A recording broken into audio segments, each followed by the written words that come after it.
Bonsoir, c'est avec un très grand plaisir que je vous retrouve ce soir pour une nouvelle vidéo sur l'élevage des poules pondeuses.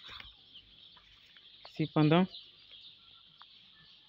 nous n'allons pas parler d'élevage exactement, mais nous allons plutôt parler de comment être plus malin que la pauvreté. Parce que en réalité, l'élevage, c'est pas pour les pauvres. Je suis désolé. Je vous le dis. Mais l'élevage, ce n'est pas pour les pauvres.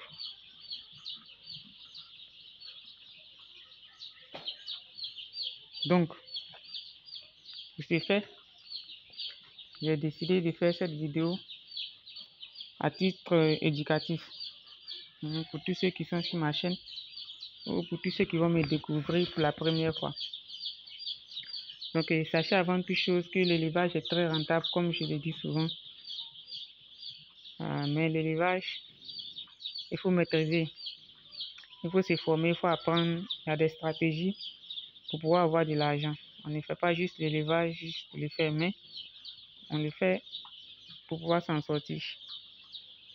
Donc, pour cela, nous partageons de temps en temps des astuces et des stratégies pour pouvoir avoir assez d'argent.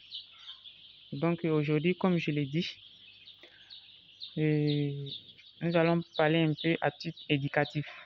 C'est-à-dire, nous allons voir 5 règles d'or qu'on peut implémenter pour éviter la pauvreté. Parce que la pauvreté fait des misères. Pour celui qui n'a jamais été confronté aux difficultés auxquelles la pauvreté nous confronte souvent, il ne peut pas comprendre. Aussi, la première règle que je vous conseille, la toute première règle, c'est d'avoir un rêve. Oui, les frères, avoir un rêve, c'est très important. Autant pour moi. Donc, il faut avoir un rêve. Dans la vie, si on n'a pas de rêve, c'est difficile de pouvoir avancer. Il faut avoir un rêve et puis un désir ardent de réaliser ce rêve. Moi, par exemple, je suis passionné d'agriculture et d'élevage. Je vais être très riche avec l'élevage, surtout l'élevage des poules pondeuses. Donc pour cela, j'ai une vision très haute. Donc il faut avoir une vision et un désir ardent de pouvoir réaliser ces rêves-là. Il nous emmène d'un cigare. Donc ensuite, on va s'éloigner un peu. Donc ensuite, la deuxième des choses, il faut avoir une vision claire de qui tu veux être. Qu'est-ce que tu veux faire réellement dans la vie? La plupart des gens, ils ne savent pas ce qu'ils veulent faire. Ils veulent de l'argent, ils veulent réussir, mais en réalité, ils ne savent pas réellement ce qu'ils veulent. Donc souvent, ils font ça quand ils entendent qu'il y a l'argent ici, ils sont dedans, business en ligne, crypto-monnaie, élevage, ceci et cela. Et ils perdent beaucoup de temps. Alors que si tu as une vision claire de où tu veux aller et de ce que tu veux être, tu vas voir que ça sera très, très, très, très facile de pouvoir surmonter les difficultés et de pouvoir gravir les échelons. Donc aussi, moi je vous demande d'avoir une vision claire. Ça, c'est la deuxième des choses. La troisième des choses que je vous recommande, c'est quoi? La troisième des choses, il faut chercher un mentor. Il faut chercher un mentor dans le domaine dans lequel tu veux exercer. Par exemple, l'agriculture ou l'élevage. Il faut chercher quelqu'un qui a réussi. Ce n'est pas n'importe qui. Ne te colle pas à un tonton du quartier ou à un petit éleveur. Voilà, j'ai dit ça en griffe. Voilà, il faut chercher quelqu'un vraiment qui a réussi. Quelqu'un qui inspire confiance, qui fait rêver les autres par son travail, par son dévouement, par ses résultats. Si tu as un gars comme ça, un mentor, tu t'accroches à lui. Il ne faut pas mettre l'argent devant. Ne va pas envers lui avec l'envie.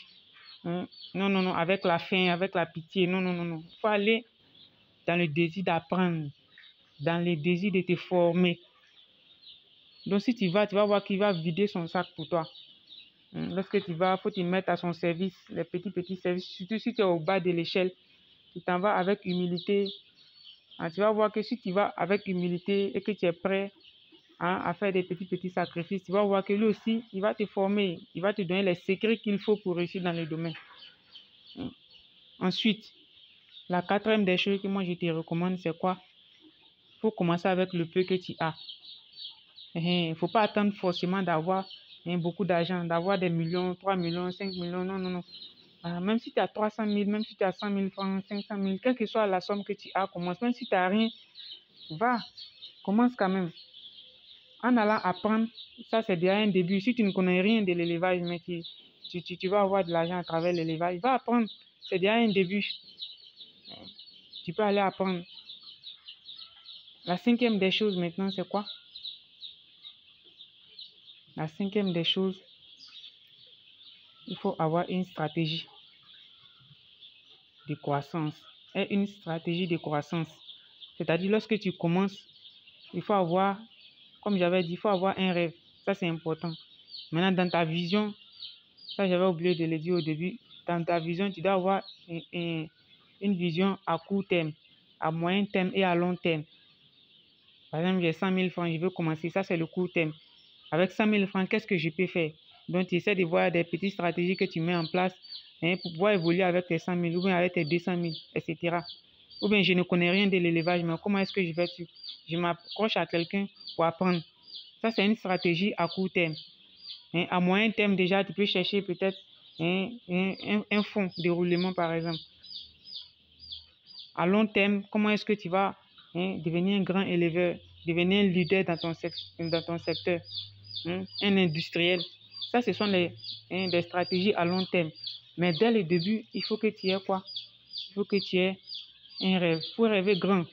Ne fais pas l'élevage juste pour avoir, pour arrondir tes fins du mois, pour pouvoir payer ton loyer, pour pouvoir t'acheter une moto ou une voiture. Non, ça, ce n'est pas des rêves.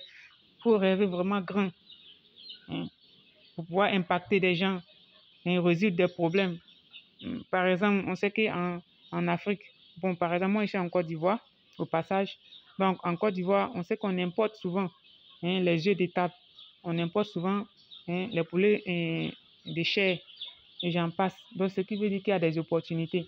Donc, si toi, tu arrives à avoir une ferme où tu fais des poulets de chair ou bien tu fais des poules pondeuses, tu vas voir que tu vas avoir le marché. Donc, c'est un problème que tu résous.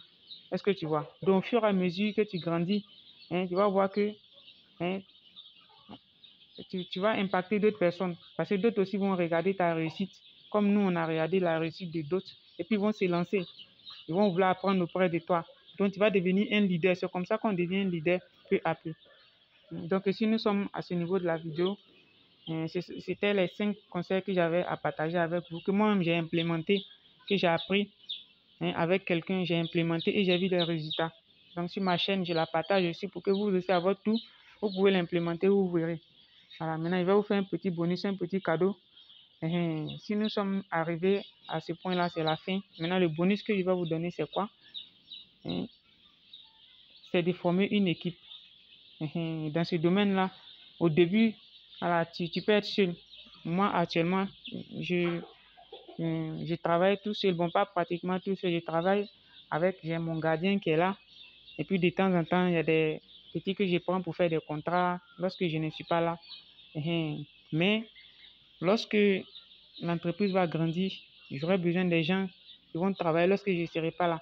C'est pourquoi souvent je prends des gens pour faire des contrats de temps en temps. Là, quand c'est comme ça, ceux qui sont vraiment dévoués pour le travail, je peux connaître et puis tu formes ton équipe un peu.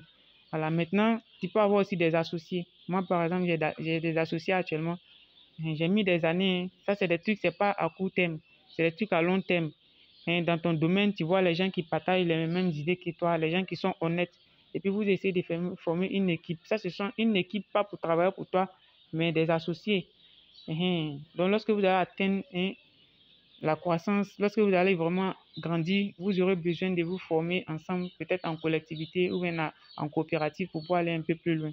Donc, ça, c'est le peu que je voulais mettre dessus. Si tu as aimé la vidéo, tu peux partager, tu peux liker. Et surtout, il faut t'abonner à une prochaine vidéo.